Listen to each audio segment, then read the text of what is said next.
Hi friends, எல்லோரும் எப்படி இருக்கீங்க? நல்லா இருக்கீங்களா? புதன்கிழமை அன்னைக்கு சால மீன் வாங்கியிருந்தாங்க. இந்த என்ன ரேட்டுக்கு வாங்கியிருந்தோம், மீன் வந்து சமையல் எப்படி சமையல் பண்ணோம் அப்படிங்கிறத அந்த வீடியோவில் இருக்கும். வாங்க வீடியோக்குள்ளே போகலாம். புதன்கிழமை அன்னைக்கு எங்கள் வீட்டுக்காரங்க ஒரு 100 ரூபாய்க்கு சாலை மீன் வாங்கிட்டு வந்தாங்க. இது வந்து பெரிய சைஸும் இல்லை, சின்ன சைஸும் கிடையாது, மீடியம் சைஸ் சாலை தான். நல்லா ஃப்ரெஷ்ஷானது தான். அதை வந்து கொஞ்சம் தண்ணி ஊற்றி ஊற வைக்கிற டைம்லேயே புளி, அதாவது குழம்புக்கு தேவையான புளி ஊற வச்சுருவேன். பக்கத்துலேயே தேவையான காய்கறிகளும் எடுத்து வச்சுருப்பேன்.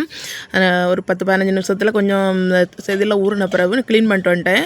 ஃபஸ்ட்டு ஒரு 10 மீன் எடுத்து வச்சுட்டு மிச்சத்தை வந்து பொரிக்கிறதுக்கு எடுத்துக்கிட்டேன். அதில் கொஞ்சமாக சால்ட்டு, தேவைக்கேற்ப சால்ட்டு, ஒரு ஸ்பூன் அளவுக்கு வத்தல் தூள், அப்புறம் கொஞ்சம் 1 ஸ்பூன் அளவுக்கு குழம்பு மிளகாய் தூள், கொஞ்சமாக நல்லெண்ணெய் சேர்த்து நல்லா மிக்ஸ் பண்ணிக்கலாம். தண்ணி தெளித்து மிக்ஸ் பண்ணி வச்சுக்கலாம். இந்த அளவுக்கு மிக்ஸ் பண்ணி வச்சுட்டு ஒரு 10-15 நிமிஷம் ஊற வச்சுக்கலாம். அந்த டைமில் குழம்புக்கு நம்ம ரெடி பண்ணிக்கலாம்.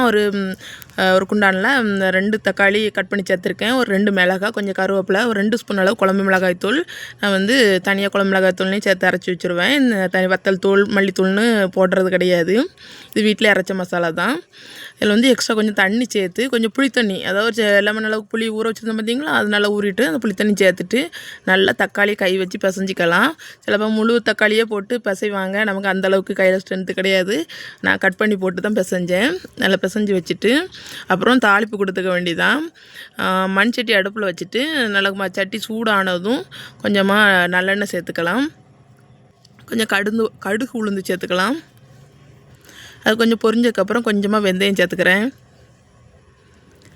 அப்புறம் ஒரு பல்லாரி வந்து கட் பண்ணி வச்சுருக்கேன். இதில் ஒரு 6-7 சின்ன வெங்காயம் சேர்த்துக்கிட்டால் சூப்பராக இருக்கும். என்கிட்ட சின்ன வெங்காயம் அந்த டைமில் இல்லைங்கிறதுனால நான் பல்லாரி தான் சேர்த்துக்கிட்டேன். கொஞ்சம் நல்லா ஓரளவுக்கு வதங்கி வர டைமில் நம்ம மசாலா கலவை இருக்குது பார்த்திங்களா, கரைச்சி வச்சுருக்கோம்ல, அதை ஊற்றிக்கலாம். மீன் குழம்பு பல வகையில் செய்யலாங்க. இதுவும் ஒரு வகை. எல்லாமே டேஸ்ட்டாக இருக்கும். அதுவும் சாலை மீன் சொல்லவே வேண்டாம், செம்ம டேஸ்ட்டாக இருக்கும். குழம்பு கூட்டி வச்சுட்டு அதை நல்லா கொதிச்சுட்டு இருக்க டைமில் ஒரு சில அளவுக்கு தேங்காய், இல்லை 1-1.5 சில் அளவுக்கு தேங்காய் எடுத்துக்கலாம். அதை வந்து நல்லா அரைச்சி சேர்த்துக்கலாம். நான் வேறு எதுவுமே அது கூட சேர்க்க மாட்டேன், வெறும் தேங்காய் மட்டும்தான். வேறு அந்த ஜார்கள் உள்ள தண்ணி எல்லாமே சேர்த்துக்குவேன். சேர்த்துட்டு நல்லா குழம்பு நல்லா முறக்கூடி நல்ல அதாவது தேங்காய் சேர்த்துட்டோம் அப்படின்னாலே கொஞ்சம் ரொம்ப நேரம் கொதிக்க விடக்கூடாது, நல்லா இருக்காது. அதாவது மசாலாலாம் காஞ்சதுக்கு அப்புறம் தான் நம்ம தேங்காவை சேர்க்குறோம். அப்புறம் அந்த டைமில் லாஸ்ட்டாக நான் வந்து கழுவி வச்சுருக்க சாலை மீனை சேர்த்துக்கலாம். 10 மீன் தான் எடுத்து வச்சுருந்தேன், அதை தான் சேர்த்துக்கிறேன். அப்புறம் குழம்புக்கு எப்போ உப்பு போட்டுக்கலாம். பாருங்கள், குழம்பு ரெடியாகி வந்துருச்சு. இப்போ மீனுமே நல்லா ஊறிடுச்சு, பொரிச்சிக்கலாம்.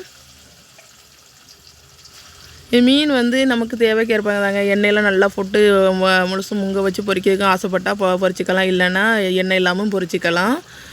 பொரிச்ச மீன் வந்து நான் அவ்வளோவா எடுத்துக்கக்கூடாது தான். நான் அதனாலேயே சில டைம் வந்து இந்த புளி மீன் இருக்குது பார்த்திங்களா, புளி ஊற்றி அவிச்சிருவேன். இருந்தாலும் இந்த பொரிக்கிற மீன் பிள்ளைங்க சாப்பிடணும்னு ஆசைப்படுவாங்க பார்த்திங்களா, அவங்களுக்காக என்னைக்காவது ஒரு வாரத்தில் ஃப்ரை பண்ணுவேன். நம்ம வந்து வாரத்துக்கு ஒரு நாள், அதாவது வாரத்தில் புதன்கிழமை அல்லது வியாழக்கிழமை மட்டும்தான் மீன் எடுப்போம். மற்ற நாட்களில் மீன்லாம் கிடையாது. நான்வெஜ், அதாவது சிக்கன் எடுக்கிற நாளுமே ஞாயிற்றுக்கிழமை மட்டும்தான்.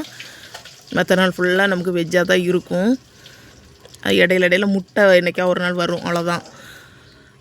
இப்படியே எல்லா மீனுமே பொரித்து எடுத்துக்கலாம். ஃபஸ்ட்டு ஒரு பேட்ச் தான் நான் பொரித்தேன். அதுக்கப்புறம் சாப்பிட உட்காந்தாச்சு. சூப்பராக இருந்தால் அடுத்த வீடியோவில் சந்திக்கலாம்.